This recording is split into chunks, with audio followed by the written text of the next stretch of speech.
America എംബസിയിൽ കനത്ത സുരക്ഷ ഏർപ്പെടുത്തിയിരിക്കുന്നു. അമേരിക്കൻ എംബസിയിൽ സ്പെഷ്യൽ വെപ്പൺ ആൻഡ് ടാക്ടിക്സ് ടീമിന്റെ നേതൃത്വത്തിൽ പരിശോധന നടത്തുകയാണ്. YS അഭിനന്ദാണ് ചേരുന്നത്. അഭിനന്ദ, നമ്മൾ കണ്ടു പലയിടങ്ങളിലും US എംബസികൾക്ക് നേരെ ആക്രമണം ഉണ്ടാകുന്നത്.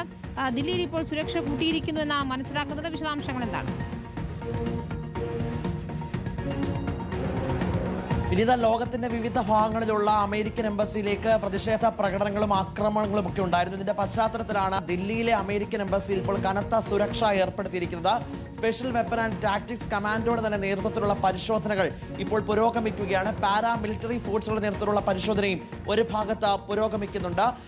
മറ്റ് സ്ഥലങ്ങളിലുള്ള അമേരിക്കൻ എംബസികൾക്ക് നേരെ ഉണ്ടായ ആക്രമണവും ഇവിടെയും ഉണ്ടാകാനുള്ള സാധ്യത ഉണ്ട് എന്നുള്ള റിപ്പോർട്ടുകൾ പുറത്തു വന്നിരുന്നു. ഇതിന്റെ അടിസ്ഥാനത്തിലാണ് സുരക്ഷ ശക്തമാക്കാനുള്ള തീരുമാനത്തിലേക്ക് പോലീസും പാരാമിലിറ്ററി ഫോഴ്സും സ്വാറ്റും കടന്നത്. അതിന്റെ ഭാഗമായിട്ടുള്ള പരിശോധനകളാണ് പുരോഗമിക്കുന്നത്. ഇന്നലെ ദില്ലി കേന്ദ്രീകരിച്ച് വലിയ പ്രതിഷേധ പ്രകടനങ്ങളൊക്കെ ഉണ്ടായിരുന്നു. ഷിയ മുസ്ലിം കമ്മ്യൂണിറ്റിയുടെ നേതൃത്വത്തിൽ ജന്തർ മന്ദറിനും ഒപ്പം തന്നെ പല ഭാഗങ്ങളിലും പ്രതിഷേധമുണ്ടായിരുന്നു. ജമ്മു കാശ്മീരിൽ പ്രതിഷേധം തുടരുന്ന സാഹചര്യം, ലക്നൌവിലടക്കം പ്രതിഷേധം തുടരുന്ന സാഹചര്യത്തിൽ US എംബസിയിലേക്ക് ഒരു ആക്രമണം ഉണ്ടാകുമെന്ന് അതിനുള്ള മുൻകരുതൽ നടപടി എന്നോണമാണ് ഇപ്പോൾ പരിശോധനകൾ ശക്തമാക്കിക്കൊണ്ടിരിക്കുന്നത്.